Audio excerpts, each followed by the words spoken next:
أعوذ بالله من الشيطان الرجيم. بسم الله الرحمن الرحيم.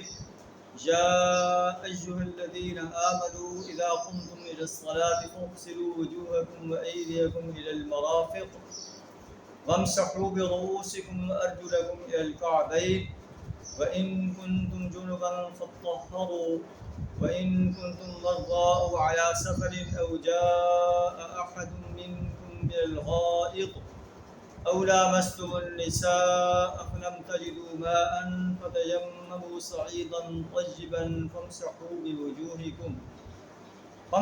بوجوهكم وأيديكم منه ما يريد الله ليجعل عليكم من حرج ولكن يريد ليطهركم وليتم نعمته عليكم لعلكم تشكرون. صدق اللہ العظیم. سورہ المائدہ کی آیت نمبر 6 آپ کے سامنے تلاوت کی ہے. اس آیت میں اللہ تعالیٰ نے وضو اور تیمم کا طریقہ جو ہے وہ ہمیں بتایا. اللہ تعالیٰ ارشاد فرمایا کہ اے ایمان کا دعویٰ کرنے والے انسانوں، اذا قمتم الی الصلاۃ، جب تم نماز کے لیے کھڑے ہو، فاغسلوا وجوہکم وایدیکم الی المرافق، اپنے چہروں کو اور اپنے ہاتھوں کو کونیوں تک دھو لو. وامسحوا برؤوسکم، اپنے سروں کا مسح کرو. وارجلکم الی الکعبین، اور اپنے پاؤں کو ٹخنوں تک دھو.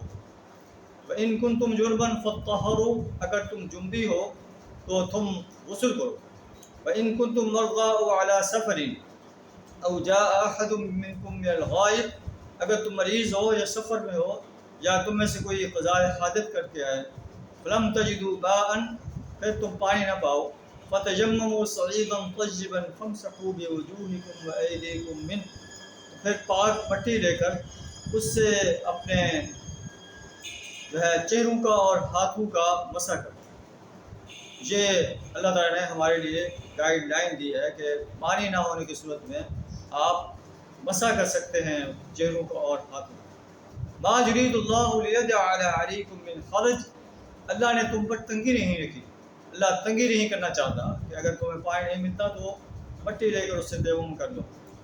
ولکن یرید لیطہرکم، اللہ چاہتا ہے کہ تمہیں پاک کرے. ولیتم نعمتہ علیکم، تم پر اپنی نعمت تمام کر دے. لعلکم تشکرون، تاکہ تم اللہ کا شکر ادا کرو. اللہ سے دعا ہمیں قرآن کی ان سنہری ہدایات کو اپنانے کی توفیق عطا فرمائے. اللہ نے جو ہم پر نعمتیں کی ہیں ان نعمتوں کا اللہ تعالیٰ ہمیں شکر ادا کرنے کی توفیق عطا فرمائے. وآخر دعوانا ان الحمد للہ رب العالمین.